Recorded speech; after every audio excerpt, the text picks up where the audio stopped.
Back on the Chamber Report time now for our member profile segment, a chance for you to find out who some of the 600-plus members of the Anoka Area Chamber of Commerce are, and the one leading it off is a beloved member because she brings treats from time to some of our networking events. Her name is Virginia Louden, and she is with Ginny Bites, and you make the best rhubarb bars I've ever had. You brought them last month, and I had a chance to gobble on a couple of those. Thank you, and hey, how you doing? Good. Thank you for having me back. I'll tell you what, lots happening in the Virginia Louden world. That's true. That's an understatement, honestly. Yeah, it is an understatement. Now, her and I follow her on Facebook, so I see tons of posts and what's going on. And when I saw, there's a vehicle in play now, I thought, okay, this is going to add a tremendous layer to what Ginny Bites is, which is the name of her business. So what is new at Ginny Bites? Well, anybody who's watched before and watched our interviews before will know that I've been a cottage foods producer in the state of Minnesota for about 7 years now, which means I can legally run like a home bakery. Right. So I do custom treats and spice blends and things like that. My dream has always been to have a premises, like a restaurant. And so back in November, I kind of started that process. And again, anybody who was following along may have heard through the grapevine that I was working on getting a space in downtown Anoka to open a Southern food restaurant. Right. And I ran a Kickstarter campaign, and there was a lot of, hullabaloo about that. And then it fell through. By no fault of my own, in April, we found out that that location was a no-go. So I was a little bit sad. We're putting a pin in that. I actually have a commercial realtor that I've met through the chamber that's keeping an eye open for me for my space someday. But thanks to, social media, blessing and a curse, this time it was a blessing. So about 2 weeks after that all fell through, a local gentleman from Ramsey was selling his food trailer to upgrade and get a big food truck.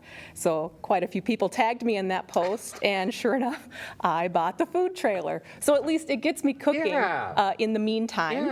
And then so there's so I'm doing my cottage foods business. I just grand opened my food trailer last weekend, and then of course, as a mom of 5 with 3 still at home, the summer is also full with mom duties. So how often do you have to plug in the recharger for the batteries that are going in to make you go? I still don't know how you do it all.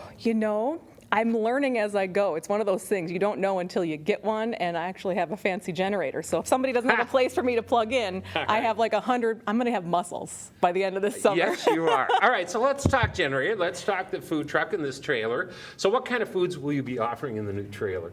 My heart is in Southern foods. I was raised in Minnesota, but I was born in the South, and my biological mother lived in Louisiana. So I spent all my summers as a child in Louisiana, and so my love of Southern food is big. So I will be serving things like, gumbo and hush puppies and all that. For my grand opening, I actually did alligator po' boys. Did you really? Yeah, it won't be a guarantee because does it taste like chicken? It's like chewy chicken. Okay, okay, interesting. How did they go over? It went great. I bet. It went great. Anoka embraced the gator, I will say.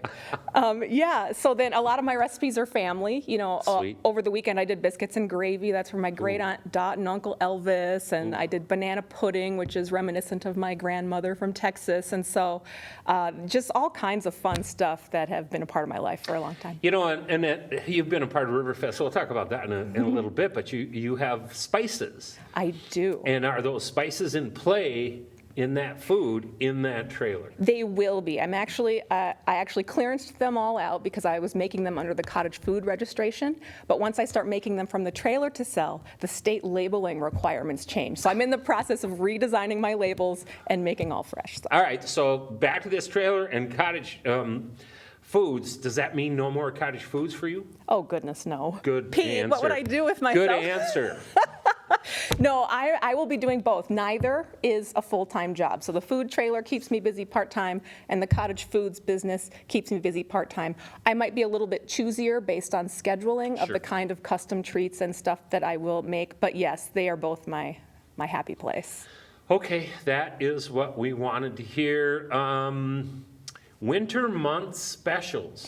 Well, yeah, because once the winter rolls around and it gets so snowy here, I think keeping the water lines from freezing in the Yeah. trailer and shoveling it out every time, it doesn't seem practical. So Yeah. I will most likely winterize it. Sure. And then just run my cottage foods as I've done for many years Yeah. now with Halloween and Thanksgiving and Christmas, just specials. Excellent. All right. They want to know, Virginia, where can they find you? Oh my gosh, I have been creating a very full schedule. First and foremost, next week, the Anoka County Farmers Market opens, and I've been a vendor there for a couple years now. The city of Anoka actually recently just took over management of the Anoka Farmers Market. Anybody who has visited it last year may have noticed it was quite small. Yeah. So they are making great strides in bringing it back to life. It's now going to be on Wednesdays in conjunction with the music in the Veterans Park. Smart. There's going to be food trucks, the music, the market off to the side. So either I'll be there with my treats booth or I get to be the food trailer there sometimes. Now, is that going to be in that parking lot next to the Anoka Police Department and Anoka Grain and Feed again? So they're at Harrison and Second? Yeah, but not quite as far down because before most of the things were going on in Veterans Park and the farmers market was tucked away by the grain bins. This year they're bringing it closer so people can just Good. walk right over and get a treat. Good. I will have my food trailer at 10K quite a few times over the season. The Big White House, at the Knights of Columbus, events by Brandon and Laura put on a market there. So I have all kinds of dates for the trailer. And then I do have a booth at Riverfest Yes, you again do. this I need my year. cookies. And then I will also be at the Anoka County Fair again, all 6 days. And this year, my main focus is pie, because I believe that a county fair should have pie.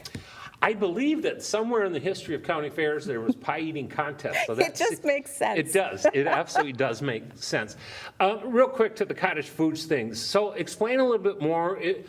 If someone had, let's say that they're hosting a reunion in August, or a family reunion or something, and they're looking for stuff, do you do special order stuff like that where people can make buys from you? Absolutely. I do get calls sometimes because now I'm on Google and they're like, oh, do you have a cake we can stop and pick up? And it's not that kind of bakery. Right. Everything I do as a cottage foods producer is made to order and custom specific for the client. Okay, all right, so that option exists Yeah. and moving forward. All right, they want to know specifically, how do they contact you or follow you on this journey that you are on? My handle on all social media platforms is at Ginny Bites Life. So Facebook, LinkedIn, Instagram. The biggest one for me is Facebook. If you want to know where's my treat booth going to be, if you want to know Yeah. where my trailer's going to be, if you want to order a wedding cake, Facebook at Ginny Bites Life is the way to go. And Ginny is Ginny, Bites, Bites. She has skills, people. She has tremendous skills. Her name is Virginia Louden. She is with Ginny Bites. Check out the truck, get some Southern food, stop by at Riverfest and pick up some goodies. That's what got me through the afternoon last year, and I'm looking forward to it again this year. Ginny, as this thing moves forward, come back and tell us how things are going. Absolutely. All right, we're taking a break, and when we come back, it's time to do some Bunsen, and we're going to do it right after this.